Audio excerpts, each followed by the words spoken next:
Hello everyone, this is एहसान sir. तो आप सभी का आपके अपने प्यारे चैनल उन्नति एहसान में वेलकम है, स्वागत है, खुशामदीद है। तो आज मैं आप लोगों को बिहार बोर्ड जो इस बार 2021 में फाइनल एग्ज़ाम जो हुआ है, एनुअल एग्ज़ाम हुआ है, मैं उसके क्वेश्चन का डिस्कस करूंगा। ठीक है, तो मैं आपको पहले आज मैं फिजिक्स का डिस्कस करूंगा, पूरे ऑब्जेक्टिव का। ओके, तो बहुत सारे मैं पहले इसलिए नहीं किया, हो सक बच्चे लोग सोच सकते हैं कि सर आप पहले क्यों नहीं डिस्कस किए, क्योंकि मैं ये सोच रहा था कि जिस दिन एग्ज़ाम हुआ उसी दिन मैंने क्वेश्चन डिस्कस करने का सोचा। ओके, लेकिन क्या होता है कि बच्चों को मैं अगर मान लो फिजिक्स का पहला दिन का क्लास था, एग्ज़ाम था, तो मैं अगर क्वेश्चन बना देता, उस पर डिस्कस कर देता, तो कुछ बच्चों का गलत होता, तो बच्चे डिस्करेज होते हैं, डीमोटिवेट होते हैं। ओके, तो जिसकी वजह से उसका जो अगला एग्ज़ाम होता, चाहे केमिस्ट्री का हुआ या मैथ का हुआ, तो वो ख़राब हो जाता, उसका कॉन्फिडेंट गिर जाता। तो कॉन्फिडेंट न गिरे इसलिए मैंने सोचा कि नहीं, अभी नहीं बनाता हूँ, जब एग्ज़ाम हो जाएगा फिजिक्स केमिस्ट्री मैथ सबके मेन सब्जेक्ट के हो जाएंगे एग्ज़ाम, तो मैं वीडियो बना दूंगा। ओके, आपको डिस्कस क्लास होता है, जो भी बच्चे बनाए हो आप लोग अपना बुकलेट के हिसाब से क्वेश्चन मैं अभी पढ़ूंगा। ओके, मैंने यहाँ बुकलेट कोड जी क्वेश्चन आंसर जो सब क्वेश्चन जो है, क्वेश्चन जो बुकलेट है वो जी है मेरे पास। ओके, जी है, तो जी का मैंने यहाँ पर आंसर लिख रखा है। अब मैं क्वेश्चन पढ़ूंगा, आपके पास चाहे कोई भी कोड हो, कोड ए हो, बी हो, सी हो, डी हो, कोई भी हो आपके पास। ओके, उस कोड का मैं क्वेश्चन पढ़ूंगा, क्वेश्चन तो सेम है, बस आगे पीछे हो गया नंबर में। ओके, तो आप उसको खाली मिला करके अपना टिक कर लेना। ठीक है, और जिनका जी है वो तो नोट ही कर लेना, स्क्रीनशॉट ले लेना। ठीक है, बाकी डिस्कस कर रहा हूँ मैं, आप अपना मिला लेना का आपका कितना सही है, 35 बार में कितना सही किए हो। ओके, 70 क्वेश्चन मैंने 70 का आंसर मैंने बनाया है। ओके, मैं सबको पढ़ूंगा, सबका डिस्कस भी करूंगा। आपको आगे के लिए भी फायदा होगा कि अगर आप कंपटीशन की तैयारी करोगे तो थोड़ा सा आपको कंसेप्ट भी क्लियर हो जाएगा। तो कुछ कुछ बातें बताऊंगा, उतना डिटेल नहीं बताऊंगा लेकिन मैं बताऊंगा। ओके, तो सबका आंसर बताऊंगा। इस पर्टिकुलर वीडियो में मैं आप लोगों को फिजिक्स का डिस्कस कर रहा हूँ। ठीक है, अगला लेक्चर में मैं मैथ का भी करूंगा। ओके, जो इस बार एग्जाम हुआ है, और केमिस्ट्री का भी करूंगा। उम्मीद करता हूँ कि आप लोग का अच्छा एग्जाम गया होगा। ओके, और आगे आने वाला जो एक दो एग्जाम बचा हुआ है लैंग्वेज पेपर, वो भी अच्छा होगा। ओके, जरूर अच्छा जाएगा, रिजल्ट भी अच्छा आएगा, चिंता मत करो रिजल्ट का, बस आगे की तैयारी में लग जाओ। ठीक है, चलो स्टार्ट करते हैं विदाउट वेस्टिंग मोर टाइम। तो मैंने यहाँ पे ग्रुप क्वेश्चन बुकलेट जी का आंसर लिख रखा है। ठीक है, आप लोग अगर जी किसी का बुकलेट जी है, क्वेश्चन कोड जी है, तो ये आंसर आप लोग स्क्रीनशॉट ले सकते हो। ठीक है, स्क्रीनशॉट लेकर मिला लेना, मिक्स मैच कर लेना। ठीक है, उसके बाद जिनका नहीं है उनको मैं क्वेश्चन पढ़ रहा हूँ, और उसके अलावा मैं डिस्कस भी करूंगा कि आंसर कैसे ही है। ठीक है, मैं बताऊंगा आपको। इस बार इतना ईजी क्वेश्चन था, इतना ईजी क्वेश्चन, हर बार वैसे बिहार बोर्ड में बहुत ईजी होता है, लेकिन बिहार बोर्ड को ने लेवल बहुत गिरा दिया है, इतना लो कर दिया है कि देखो, इस बार जितने 70 क्वेश्चन है, 70 क्वेश्चन में एक तो डबल, चलिए बच्चों को फायदा ये पहुंचाना था क्योंकि पैंडेमिक का समय चल रहा था, तो डबल क्वेश्चन दिया गया। चलो ठीक है, मान गया मैं आपका बात, लेकिन इजी इतना क्वेश्चन के एक भी न्यूमेरिकल नहीं पूछा ऑब्जेक्टिव में, एक भी न्यूमेरिकल क्वेश्चन नहीं है। एक न्यूमेरिकल वो भी कैपेसिटर का है, तो कुछ है नहीं उसमें। चलो, तो मैं आपको बताता हूँ कि कैसे मैं इसको बता रहा हूँ कि कौन कौन क्वेश्चन कैसे क्या है। ठीक है, चलो मैं क्वेश्चन पहला पढ़ता हूँ, आपके बुक में जो भी होगा आपको वीडियो पॉज करना, अपने क्वेश्चन के हिसाब से अपना क्वेश्चन देख लेना। तो एक क्वेश्चन है, 10th क्लास का क्वेश्चन सब है, बहुत ही इजी क्वेश्चन है, थ्योरी जो बच्चे कॉपी पढ़ के गए होंगे। मैंने एक दिन आप लोगों के क्लास से पहले ही मैंने आप लोगों को कहा था कि कॉपी जरूर पढ़ लेना, क्योंकि कॉपी पढ़ने वाला बच्चा कभी भी बेवकूफ़ नहीं बनता, कभी उसको दिक्कत नहीं होती है। चलो ठीक है, तो देखो लिखा हुआ है question, the heat produced in a conductor of resistance R due to flow of current I for the time T. अब देखो ये कितना आसान क्वेश्चन है। ओके, दो क्वेश्चन, ये क्वेश्चन H इक्वल टू, आप लोग फॉर्मूले पढ़ते हो, I square R T, Joule's law, ये फॉर्मूला ही होता है H equal to I square R T, Joule's law. ये तो कुछ है ही नहीं इसमें, तो सी आंसर इसका सीधे है जी के हिसाब से। आपके कोड में जो क्वेश्चन है देख लेना, ढूंढ लेना H equal to I square R T. Okay, अब 5 टेस्ला। अब टेस्ला क्या होता है सुनो, आप लोगों ने पढ़ा होगा magnetic flux, magnetic flux is equal to पढ़ा होगा आप लोगों ने मैग्नेटिक फील्ड इनटू एरिया। तो मैग्नेटिक फ्लक्स का यूनिट होता है वेवर। ओके, और मैग्नेटिक फील्ड का होता है टेस्ला। इसका हो गया आपको टेस्ला रहने दो, टेस्ला। ओके, टेस्ला कर देते हैं हम लोग। और एरिया का होता है आपको मीटर स्क्वायर, तो टेस्ला निकाल दो, तो weber metre square. Okay, weber metre square. तो 5 टेस्ला बराबर कितना होगा, क्वेश्चन में पूछा 5 टेस्ला, 5 टेस्ला, तो 5 वेवर मीटर स्क्वायर। कितना आसान है, देखो 5 इतना आसान है। आंसर इसका हो गया 2 का ए में है, देख लेना आप लोग ऑप्शन, इसमें 2 क्वेश्चन है।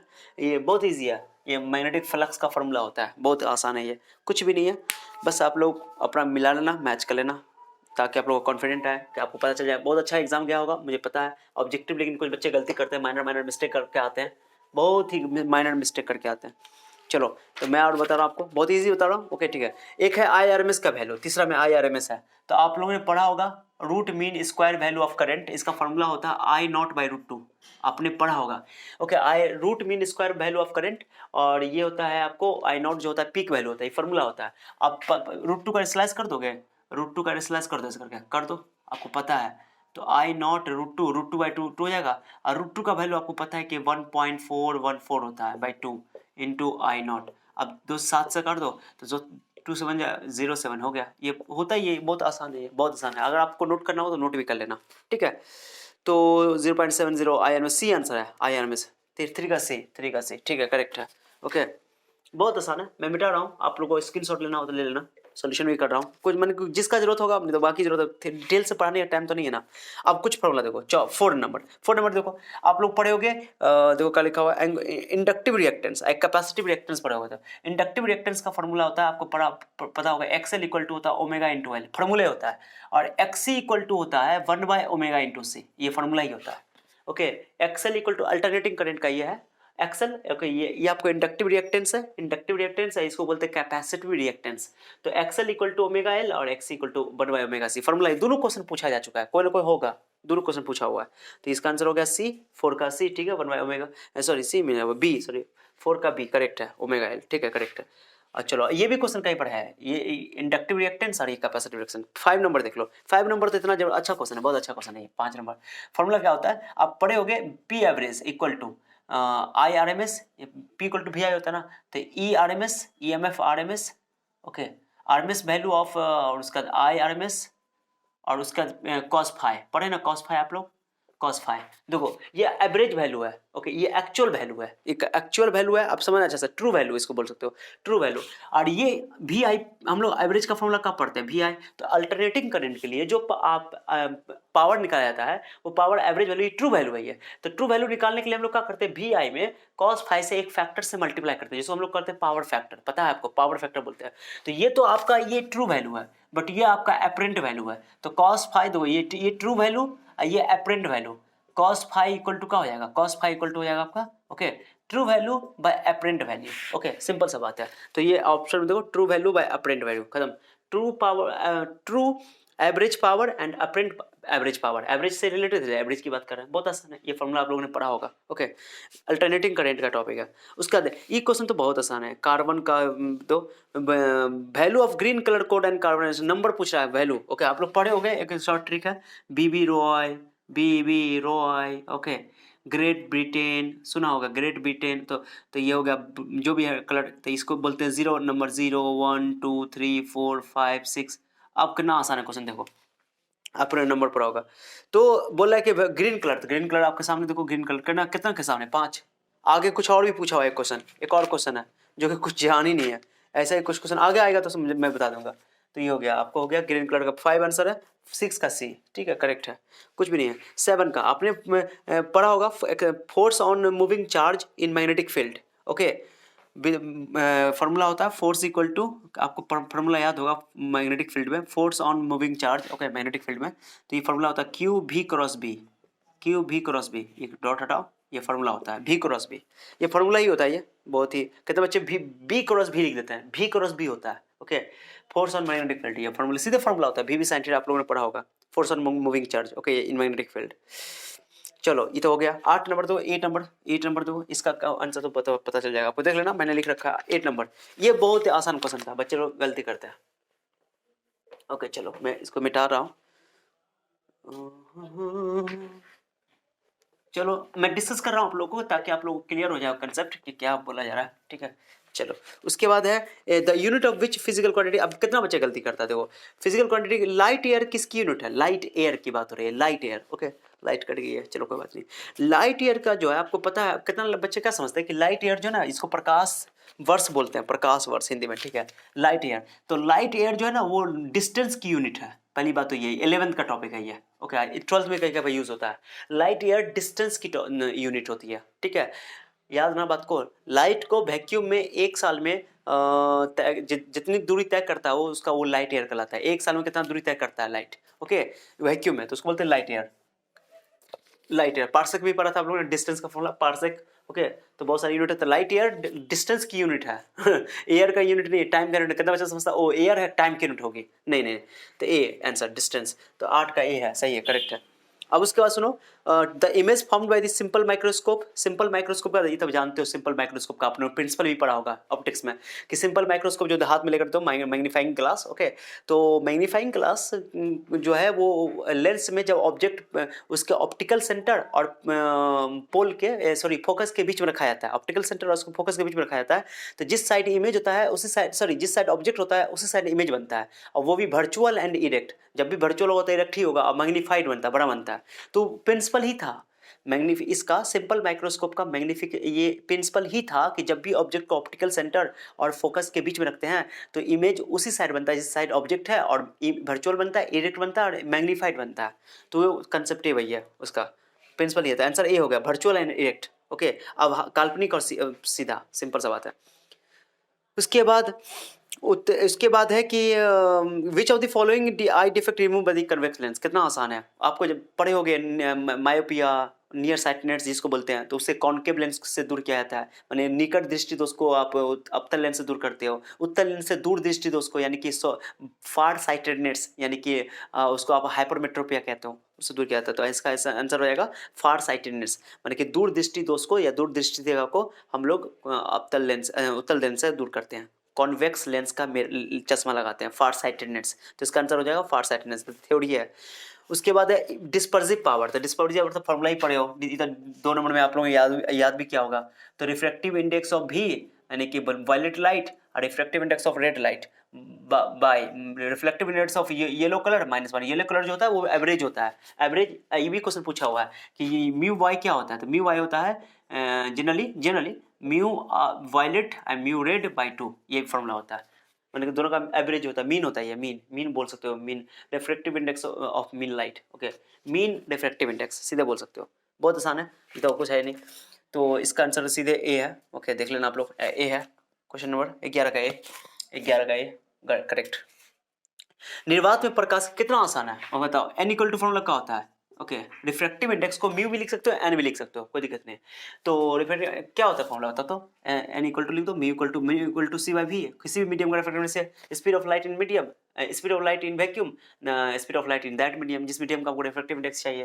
तो इसका ग्लास का 3/2 होता है, और सी को सी में छोड़ दिया है, अब भी निकालना है speed of light in that medium. तो v इक्वल टू क्या हो जाएगा, क्रॉस करो 2c/3। कितना बच्चा ये सब कैलकुलेशन करने में गलती करता है, ऑप्शन तो मिलता जुलता है ना, बच्चा का घबरा जाता है। तो इसका आंसर 2c/3 होगा, 3c/2 नहीं होगा, 2c/3 आंसर हो जाएगा इसका।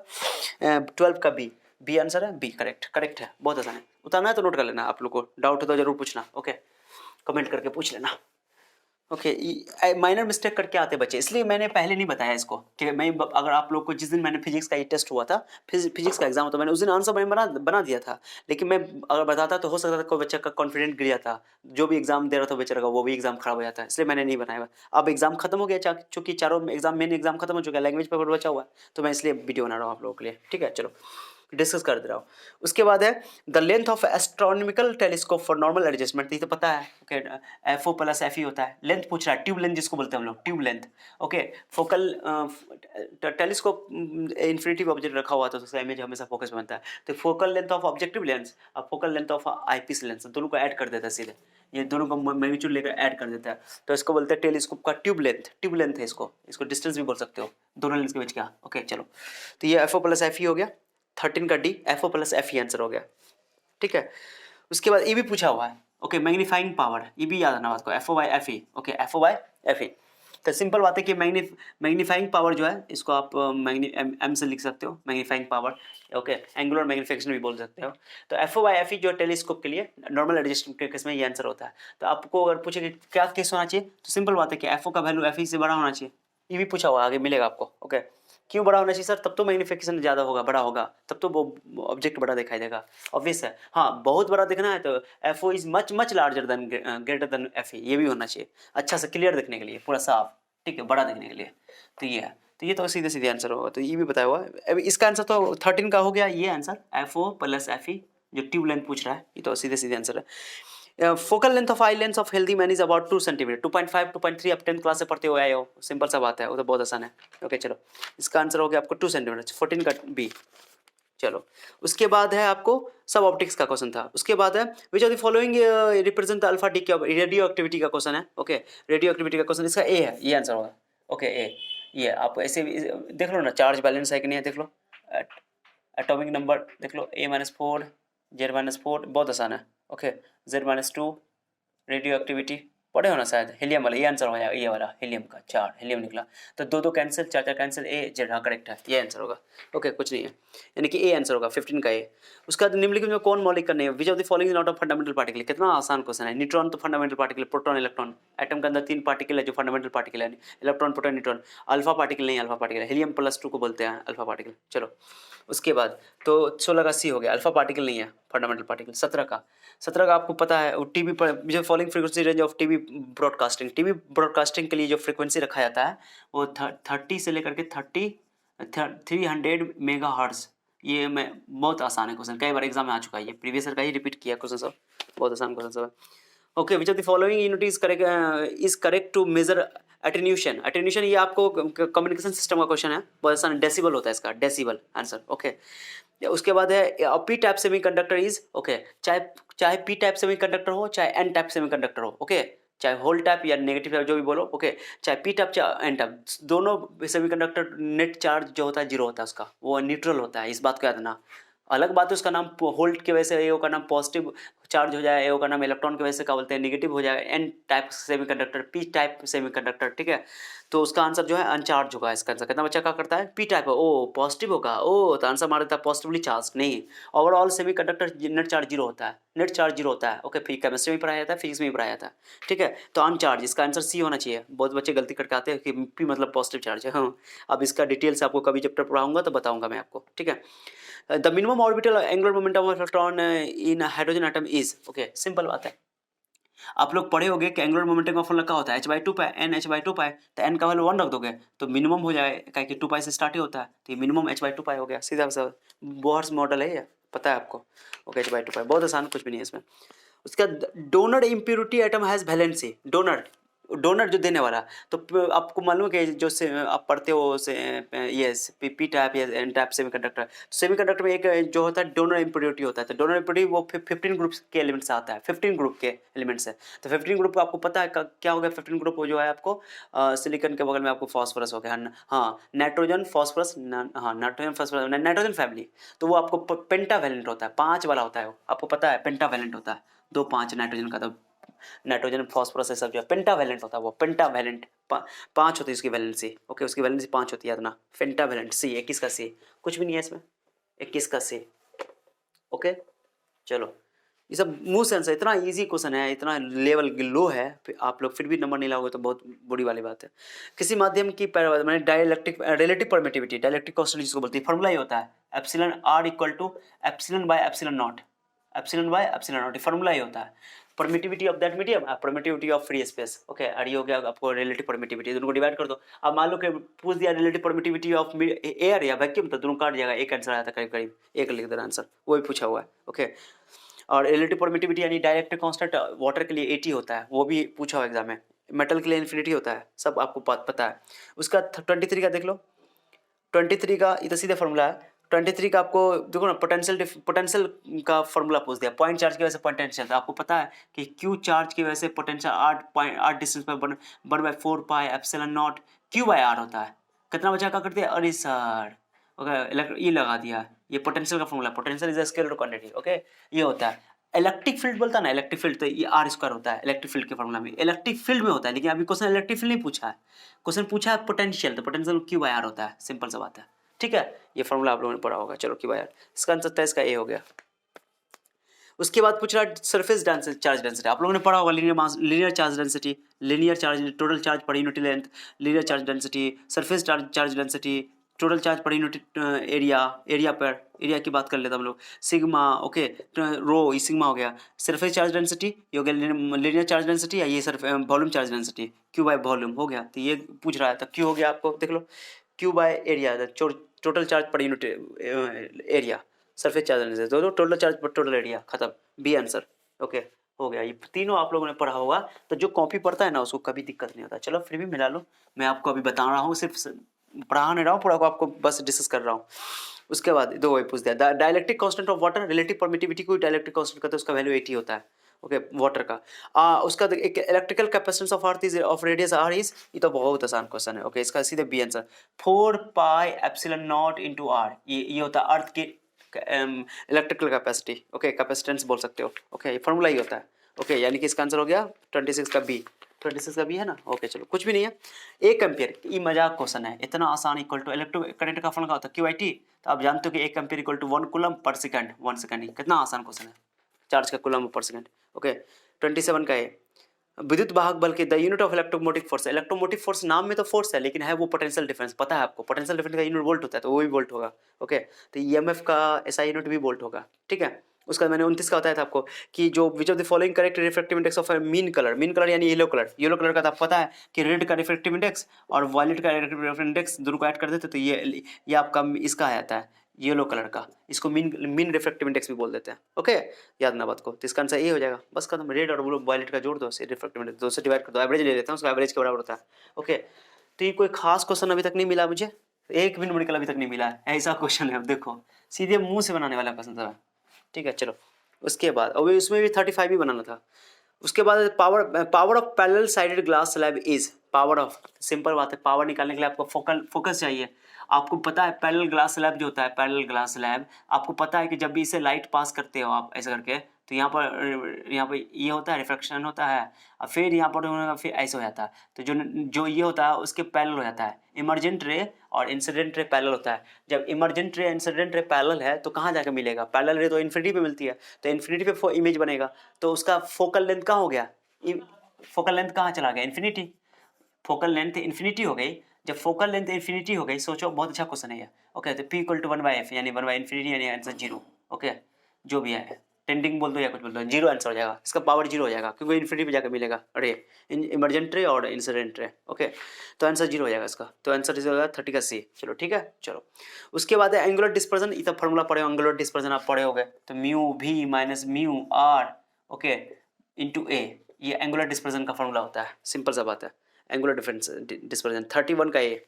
ओके उसके बाद है विच of the following is correct astronomical telescope, कौन सही है, तो ये सही है, मैंने बोला था पहले आपको मैग्नीफाइंग पावर जो होता है नॉर्मल एडजस्टमेंट के लिए। ओके या एंगुलर मैग्निफिकेशन बोलो FO/FE, तो मैंने बोला था कि FO का वैल्यू बड़ा होना चाहिए, कंडीशन है वो, सिंपल सा बात है, तभी तो M बड़ा देखोगे इमेज। ओके अगर अच्छा देखना है बड़ा तो FO is much greater than FE, तो ऑप्शन में नहीं है, FO मच ग्रेटर देन, तो लिखा भी नहीं है, तो ऐसा हो गया।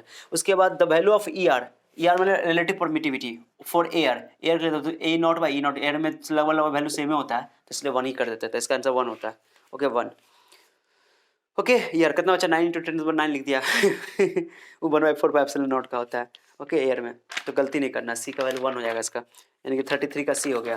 33 का C है कि नहीं, एक बार देख लेते हैं। हाँ सही है, मैंने सब सही लिखा हुआ है, नोट देख लेना, हो सकता है मैंने, इसलिए मैं डिस्कस कर रहा हूँ ताकि आप लोग को क्लियर हो जाए। फिर मैथ का भी करूँगा, सब सॉल्व करूँगा, आप लोग को सॉल्व करके समझना भी है, आपको खाली कॉपी से मिलाना नहीं है, बल्कि आपको आगे अगर कंपटीशन की तैयारी करोगे तो उससे आपको आइडिया भी मिल जाएगा। ओके कैसे पढ़ना है, तैयारी करना। इतना आसान क्वेश्चन है, बताओ E equal to electric field का फॉर्मूला ही होता है F/Q, force per unit charge, definition मैंने बोला था ना आप लोगों को कि जो बच्चे कॉपी पढ़ते हैं ना उनको कभी दिक्कत नहीं आता, कॉपी खरा सोना है, एकदम गोल्ड है वो, कॉपी बहुत इंपॉर्टेंट था। Formula E equal to F/Q है, एक फॉर्मूला याद रखो, सब फॉर्मूला याद रखो यार। E equal to force per unit charge, okay electric field का डेफिनेशन यही है। अब E equal to okay F equal to क्या हो जाएगा, F इक्वल टू QE हो जाएगा, QE you force per unit charge हो गया QE, तो दोनों क्वेश्चन पूछा, ये भी पूछा वो भी पूछा, देखो इतना आसान क्वेश्चन है।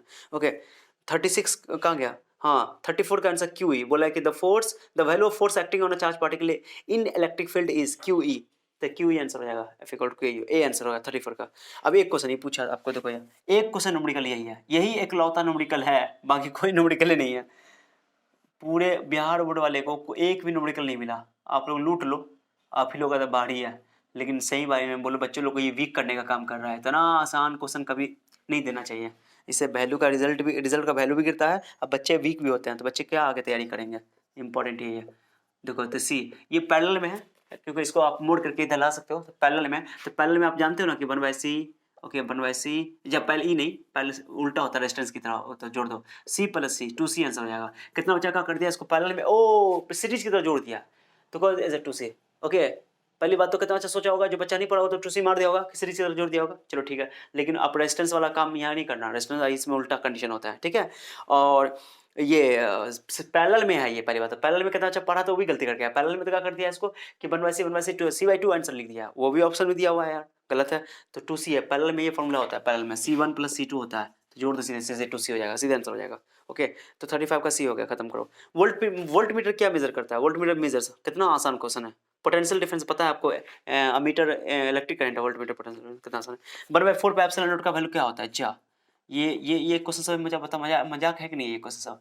9 × 10 न्यूटन मीटर स्क्वायर, जो भी है यूनिट लिखना, यूनिट जो है, इतना आसान क्वेश्चन पूछा है। 9 × 10⁻⁹ एक ही ऑप्शन है, तो कुछ करने की जरूरत नहीं है। 37 का ए, निम्नलिखित कौन संबंध सही है? ओ E = F/Q, ये पूछ दिया, लो F/Q। ओके, ये फॉर्मूला ही होता है, फैक्टर कर लगा देना। 38 का ए हो गया, कुछ भी नहीं है इसमें।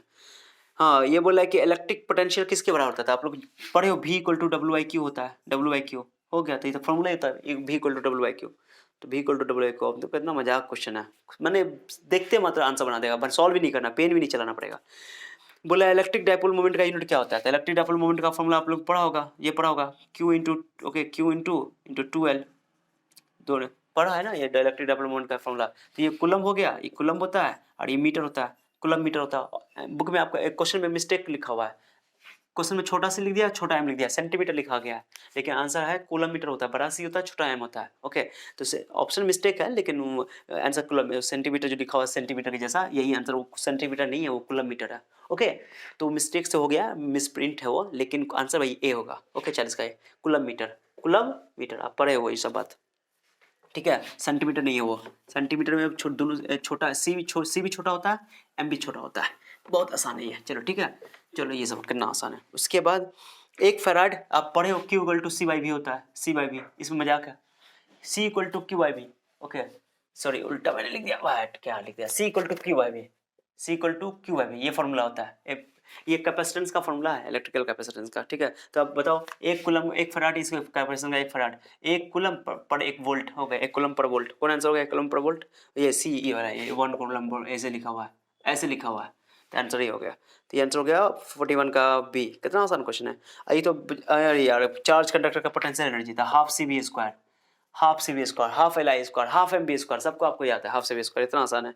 42 का बी, ये मजाक है। आप पढ़े हो R = ρ/L होता है, ρ/L, तो रो को अकेला कर लो, तो RA/L, ये तो 10th क्लास के बच्चे लोग को आता है, ये सब कितना आसान है, ठीक है। इतना आसान क्वेश्चन सब देखो। तो 43 का हो गया ए। चलो उसके बाद बोल रहा है कि पोटेंशियल ग्रेडियंट, आपको पता है पोटेंशियल डिफरेंट ग्रेडियंट का होता है, dV/dx। अरे आप लोग पढ़े हो ना, इलेक्ट्रिक फील्ड पढ़े हो माइनस बराबर, इलेक्ट्रिक फील्ड के डायरेक्शन में पोटेंशियल डिफरेंस डिक्रीज करता है, पता है आपको। ओके, और इसको हम लोग ऐसे ही पढ़ते थे, E = V/ds करके, डिस्टेंस का तो कंपैरिजन थोड़ा अंतर है। ओके, तो इसका आंसर 44 का हो गया, dV/dx, सी आंसर हो गया, खत्म। कितना आसान है, कुछ भी नहीं है, मैं डिस्कस करवा रहा हूँ आप लोग को।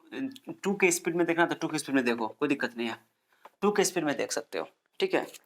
चलो विद्युत बोल रहा है कि यूनिट ऑफ इलेक्ट्रिक फ्लक्स, अरे यार कितना आसान है। इलेक्ट्रिक फ्लक्स का होता है φ = E है, φ = E है। इलेक्ट्रिक फील्ड का यूनिट का होता है न्यूटन पर कूलम भी ले सकते हो, एक वोल्ट मीटर भी होता है, आपको पता है, मैंने बोला इलेक्ट्रिक फील्ड का फॉर्मूला V/D होता है, V/D, तो वोल्ट पर मीटर, एरिया का मीटर स्क्वायर, काट दो, यही आंसर हुआ, वोल्ट मीटर।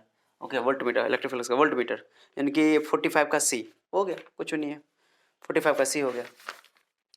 Q = N, कितना आसान क्वेश्चन है। N क्या है? नंबर है, नेचुरल इंटीजर है, आपको पता है। N का वैल्यू 1 भी रखोगे, 2 भी रखोगे, 3 भी रखोगे, -1 -2 सब चलेगा, लेकिन N का वैल्यू फ्रैक्शन नहीं रख सकते हो। मैंने बोला था, हम लोग पढ़े थे चार्ज का क्वांटाइजेशन प्रॉपर्टी, क्वांटाइजेशन में 1.5 पॉसिबल नहीं है, 1.5 इलेक्ट्रॉन का चार्ज नहीं ट्रांसफर होता है, कभी पॉसिबल ही नहीं है, क्वांटाइजेशन होता है, चार्ज इज क्वांटाइज्ड, तो 4.2 पॉसिबल नहीं है, तो आंसर 46 का सी हो गया, बच्चा वाला क्वेश्चन है। पैरेलल प्लेट कैपेसिटर कैपेसिटेंस आप पढ़े हो, C = A/0/d, जब उसके बीच में वैक्यूम हो, एयर हो उनके प्लेट के बीच में, सिंपल बात है, A/0/E/d, तो सीधे फॉर्मूला ही है यार, ε0/E/d, तो 47 का ए हो गया। 48 का आपको P = very important, power is equal to very important, ऐसे आना, power is very important, power is very important, याद आना। अब आपको पता है V = I/R होता है, तो I²R ये फॉर्मूला होता है, या I की जगह V²/R होता है, ये ऑप्शन देख लो, मिला लो, जो मिल जाए। P = WIT भी होता है, तो V²/R, सी आंसर है, 48 का सी, खत्म, मिल गया। सब बच्चा वाला क्वेश्चन सब है, देख रहे हो कितना आसान सा है, कुछ भी नहीं है जब क्वेश्चन में। इस बार जो क्वेश्चन पूछा है ना, आप लोगों का किस्मत अच्छा है, नंबर खूब उठा लोगे, है ना, लेकिन बच्चे वैल्यू रिजल्ट का थोड़ा गिर जाता है, इतना इजी क्वेश्चन पूछता है तो, ठीक है ना, मजा ही नहीं आता है। चलो भैया, कैपेसिटिव रिएक्शन मैंने बताया था क्यों, एक एक्सएल होता है ओमेगा एल, एक्सी होता है 1 by ओमेगा सी, ये कैपेसिटिव रिएक्टेंस और वो का इंडक्टिव रिएक्टेंस सिंपल है, तो 1 by ओमेगा सी आंसर हो जाएगा इसका, ओके 1 by ओमेगा सी। उसके बाद बोल रहा है कि which of the following is the same in the parallel connection of resistance, कौन सेम होता है पैरेलल कंडीशन, इसको बोलते हैं पैरेलल कंडीशन, ये आपको पता है, ये पता है आपको। पैरेलल कंडीशन में करंट सेम नहीं होता है, करंट सेम नहीं, करंट बढ़ जाता है, पोटेंशियल डिफरेंस सेम होता है, तो तय करंट सेम हो भी सकता है वो अलग बात है, लेकिन करंट डिस्ट्रीब्यूट होता है, लेकिन पोटेंशियल डिफरेंस दोनों पॉइंट के बीच में सेम होता है, विभवांतर सेम होता है, तो इसका आंसर हो जाएगा ए पोटेंशियल डिफरेंस। कितना बोथ मारे हुआ है, कितना घटिया बात है, बताओ बोथ कैसे होगा, करंट सेम हो भी सकता है नहीं हो सकता है, करंट तो डिस्ट्रीब्यूट हो जाता है, कितना आसान है। चलो एक ये मजाक क्वेश्चन है 51 का, देख लो, हेनरी हेनरी एक हेनरी बराबर, एक हेनरी, हेनरी इंडक्टेंस का यूनिट होता है शायद, हाँ सेल्फ इंडक्टेंस का, इंडक्टेंस बोले सेल्फ इंडक्टेंस बोलो, म्यूचुअल इंडक्टेंस जो भी देख लेना। तो हेनरी देखो, तो एक हेनरी किसके बराबर होगा, ऑप्शन देखो, पहला ही ऑप्शन देखो 10 का पावर 3 मिली हेनरी। अब मिली का मतलब होता ही है -10, 10 का पावर -3, -3, तो -3 प्लस 3 जीरो हो जाएगा, 10 का पावर 0 इंटू 1 हेनरी आ ही गया, सिंपल बात है, तो यही पहला ही आंसर हो जाएगा, 1 हेनरी के बराबर होगा। मिली मतलब 10 का पावर -3 होता है, पता है आपको, और कोई आएगा ही नहीं, देख लो तुम, एक हेनरी किसी भी नहीं पुड़ेगा, तो इसको सॉल्व ही नहीं करना, नहीं यूनिट पता, खाली ये बच्चा वाला क्वेश्चन है, बताओ 9th का बच्चा सब सॉल्व कर देगा। तो एक हेनरी लोग पहला आंसर हो गया उसका, 10 का पावर 3 मिलना, ए आंसर हो गया उसका। चलो रेडियो एक्टिव के लिए विच of the following correct for radio active element, T है, टी मतलब एवरेज लाइफ, टी मतलब एवरेज लाइफ या मिल लाइफ भी बोल देते हैं इसको, एक हाफ लाइफ टू होता है आपको, ये है एवरेज लाइफ, ओके, तो एवरेज लाइफ इसका फॉर्मूला ही होता है 1 by लैम्डा, सीधे कुछ नहीं करना, ओके 1 by लैम्डा ही होता है, सीधे सीधे फॉर्मूला होता है, बी आंसर खत्म करो।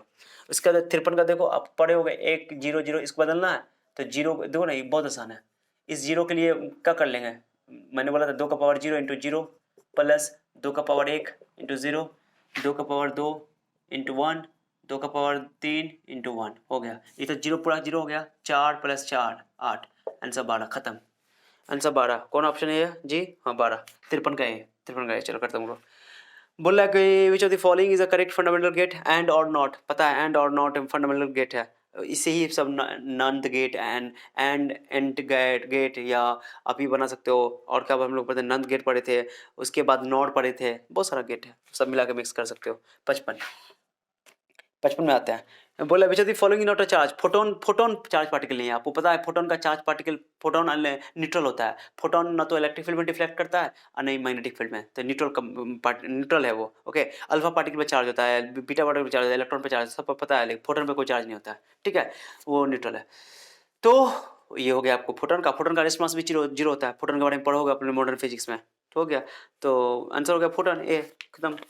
अब ये बताओ भाई वाला, भाई मैंने बोला था ना, the value of yellow colour in colour code of carbon resistance, हो गया BB ROY येलो, सिंपल बात है, 0 1 2 3 4, 4 होता है इसका आंसर येलो का, ग्रीन का 5 था, कितना आसान क्वेश्चन था, 4 हो गया, डी 56 का, डी 56 का। बोला ट्रांसफर का काम, ट्रांसफार्मर का क्या काम है, विच of the following correct for the transformer, आपको पता है ट्रांसफार्मर का काम ही है कि वो AC वोल्टेज को, ओके, घटाता है बढ़ाता है, इट इंक्रीजेज और decreases AC voltage, step down step up step down पढ़े होगा ना आप लोग ये सब, तो डी एंड कन्वर्ट नहीं करता, वो कन्वर्ट नहीं करता है, वो AC वोल्टेज को डिक्रीज या इंक्रीज करता है जरूरत के हिसाब से, ओके चलो। उसके बाद हो गया 57 का, डी हो गया, डी आंसर होगा उसका। The sign of magnetic pole strength, magnetic pole strength किसको बोलते हैं, आपने पढ़ा होगा, magnetic moment is equal to, magnetic moment का फॉर्मूला एक ये पढ़ा होगा आपने, NIA, ये पढ़ा होगा, तो नंबर ऑफ टर्न्स छोड़ दो, इलेक्ट्रिक करंट इंटू एरिया, तो इलेक्ट्रिक करंट का एम्पियर आई मीटर स्क्वायर, ये होता है M का। अब M का एक फॉर्मूला पढ़ा होगा आपने मैग्नेटिज्म मेथड में, ओके, Q इंटू QM बोल दो, QM magnetic pole strength into a length बोल दो, 2L जो भी लेंथ है। अब बताओ इसका तो आप यूनिट जानते हो, मीटर स्क्वायर है, इसका निकालना है, QM का निकालना है, पोल स्ट्रेंथ, और 2L का हो गया मीटर, मीटर मीटर कैंसिल, तो QM का यूनिट हो गया एम्पियर मीटर, खत्म, एम्पियर मीटर, तो इसका आंसर हो गया C, 58 का C, 58 का C, मैं बना के दिखा दे रहा हूँ आपको, कुछ भी नहीं है। उसके बाद निर्वात में चुंबक का लिखा हुआ, the value of angle of dip at the magnetic pole, dip आप जानते हो कि BH = B cos डेल्टा होता है, डेल्टा होता है आपका एंगल ऑफ डीप, खत्म, ओके, डीप ये horizontal component of earth magnetic field. Okay, तो आपको डेल्टा का वैल्यू पोल पे 90 डिग्री होता है, पता होना चाहिए आपको। Okay, the value of angle of dip at the magnetic pole of earth is 90 degree. Equator पर 0 डिग्री होता है। ओके, चलो कुछ नहीं है इसमें, तो आंसर 90 डिग्री हो गया। उसके बाद क्या है, the value of magnetic susceptibility of vacuum is, formula आप लोगों ने पढ़ा होगा, mu R equal to 1 plus X R. Okay, magnetic susceptibility, क्या सर क्या बोल रहा है, मैग्नेटिक ससेप्टिबिलिटी। ओके, चलो रहने दो, magnetic susceptibility mu R equal to, simple सा बात है, म्यू आर का वैल्यू होता है एयर के लिए 1 रखोगे, 1 रखोगे तो रखो यहाँ पे, तो ये 1 1 कैंसिल, तो 0 आंसर हो गया, खत्म। सिंपल है, रिलेटिव परमिटिविटी एयर के लिए 1 होती है या वैक्यूम के लिए, सिंपल बात है, तो उसका 0 हो गया आंसर। मैग्नेटिक ससेप्टिबिलिटी कहाँ गया आंसर, याद है यार, हाँ, the value of magnetic susceptibility of vacuum is 0, 0 लिखा आंसर हो गया, खत्म। ओके, उसका दी फॉर्मूला ही होता है B by H. Okay, B by H mu equal to formula ही होता है, mu equal to B by H, एकदम खत्म, बच्चे वाला फॉर्मूला हो गया, इसका आंसर हो गया आपको बी, खत्म। उसके बाद अभी बढ़ा B H equal to B cos delta, ये भी पूछा हुआ है, लो हो गया, कितना आसान है। अर्थ मैग्नेटिक फील्ड का वो हॉरिजॉन्टल कंपोनेंट है, B sine theta sine delta हो जाता है वो vertical component earth magnetic field का, आप लोगों ने पढ़ा होगा। चलो ठीक है, 62 का हो गया, 62 का हो गया, ए आंसर हो गया। उसके बाद ये तो फॉर्मूला ही पढ़े हो, ई क्रॉस बी। ओके, ये तो फॉर्मूला ही होता है। Okay, the direction of propagation of electromagnetic wave, आपको मानता है ईएम वेव जो है ई क्रॉस बी के पैरेलल होता है या उस डायरेक्शन में होता है, बोल सकते हो, तो डी आंसर हो गया इसका। Interference of light is redistribution of which of the following physical quantity, frequency, intensity, wavelength, speed. Intensity आपको पता है, जहाँ पर ज़्यादा इंटेंसिटी होता है उसको ब्राइट फ्रिंज बोलते हैं, ब्राइट स्पॉट बोलते हैं, जहाँ पे कम होता है डार्क स्पॉट बोलते हैं, तो इंटेंसिटी आंसर। ओके, 64 का बी, बहुत आसान है। इसका फोटोन का रेस्ट मास कितना होता है, 0, मैंने पढ़ा था अभी। ओके, बोर का ये फॉर्मूला ही होता है, बोर मॉडल आपने पढ़ा होगा, E1 माइनस E2, जहाँ पे रिडवर्ड फॉर्मूला आप लोगों ने निकाला होगा, E equal to H nu, जानते हो। ओके, फॉर्मूला ही होता है, तो इसका बी हो गया आंसर 66 का, 66 का बी। उसका सौर ऊर्जा का स्रोत, source of solar energy, solar energy में न्यूक्लियर फ्यूजन रिएक्शन होता है, फ्यूजन मतलब कि 2 न्यूक्लियस जुड़ करके एक बड़ा न्यूक्लियस बनाता है। ओके, तो बहुत सारा एनर्जी निकलता है, तो वो न्यूक्लियर फ्यूजन रिएक्शन होता है, हिंदी में बोलते हैं नाम की संलयन अभिक्रिया। ओके, संलयित होती है, जुड़ते हैं, ओके, मिलते हैं, तो न्यूक्लियर फ्यूजन, फ्यूज मतलब जुड़ना, ओके, मिल करके, तो डी आंसर, ससर का डी हो जाएगा। ये तो मजाक क्वेश्चन है, देखो तो, which of the following is the best conductor of electricity, silver, बचपन से पढ़ते हैं, silver is the best conductor of electricity. Okay, नॉड आपको पता है, ये बताता हूँ मैं आपको, रुको, आप लोग मिलाते हैं ना जो भी आपका है। ओके, बस हो गया, खत्म करते हैं, हो गया, हम लोग पहुंच गया 68 पे आ गया, 69 पे, वो 2 क्वेश्चन और है। नॉड आप लोग नॉड का मतलब क्या हो गया, not and odd. Okay, not gate, तो आपको पता है और का क्या होता है, और का प्लस होता है, आपको पता है, और नॉट का मतलब हो गया, नॉट लगा दोगे तो उसमें ही लगा दोगे, यही तो होता है, सिंपल सा होता है। ये आपका ए प्लस बी हो गया ना, और गेट का, उस पर नॉट लगा दो तो नॉट हो जाएगा, ठीक है, सिंपल सा बात है, तो डी आंसर उसका हो गया। और ये तो 101 वाला, ये अभी बताया मैंने, मजाक है, तो एक ले लो यहाँ पे, 2 का पावर 0 इंटू 1, 0 2 का पावर 1, 0 2 का पावर 2, और 1 2 का पावर 3, ये तो खत्म करो, तो 1 2 1 3 1 9, खत्म, 9 आंसर हो गया, 8 1 9, खत्म करो, 9 आंसर आ गया, खत्म करो, सी खत्म। तो 17 क्वेश्चन मैंने बता दिया, और सब्जेक्टिव वगैरह तो आप लोग बनाए होंगे, उम्मीद करता हूँ कि अच्छा बना होगा आप लोग का। ओके, बहुत आसान क्वेश्चन था इस बार, तो लेंस मेकर फार्मूला पूछा हुआ था, तो कुछ लेंस मेकर फार्मूला था, इसी का question root mean square root जो मैंने पढ़ाया अभी, तो थियोरेटिकल क्वेश्चन सभी आ जाता है, फिर आपको पैरामैग्नेटिक, डायमैग्नेटिक, फेरोमैग्नेटिक सब पढ़ा होगा आप लोगों ने, है ना, पूरा बनाया होगा, और फिर ये कंपाउंड माइक्रोस्कोप तो पूछ ही दिया, तो कन्फर्म क्वेश्चन था। तो चलो, तो आप लोग को कैसा लगा बताना। ओके, कुछ आपको अगर मुझसे हेल्प चाहिए, कोई सजेशन चाहिए कि आप 12th के बाद आपको क्या करना चाहिए, नहीं करना चाहिए, तो आप मुझे कमेंट करके बताना, तो मैं आप लोगों के लिए वीडियो बनाऊंगा, बताऊंगा, ठीक है। जो आपको मुझसे सजेशन चाहिए, आपको कोई गाइड चाहिए, कोई एडवाइस चाहिए, ओके, तो मैं बताऊँगा, ठीक है। तो मैं नेक्स्ट लेक्चर में आप लोगों को मैथ का बताऊंगा, ऑब्जेक्टिव पूरा सॉल्व करूंगा, जल्दी बताने वाला हूँ, फिर केमिस्ट्री का बताऊंगा, पूरा ऑब्जेक्टिव बताऊंगा मैं, और मुझसे कोई सजेशन चाहिए तो आप कमेंट के जरिए पूछ सकते हो, ठीक है। चलो मिलते हैं नेक्स्ट लेक्चर में, thank you so much for your time, अपने दोस्तों को शेयर कर दो ताकि वो लोग मिला ले, सब मिला ले, मैच कर ले, ओके। तो see you then, bye bye, thank you so much for your time, bye, till then, see you.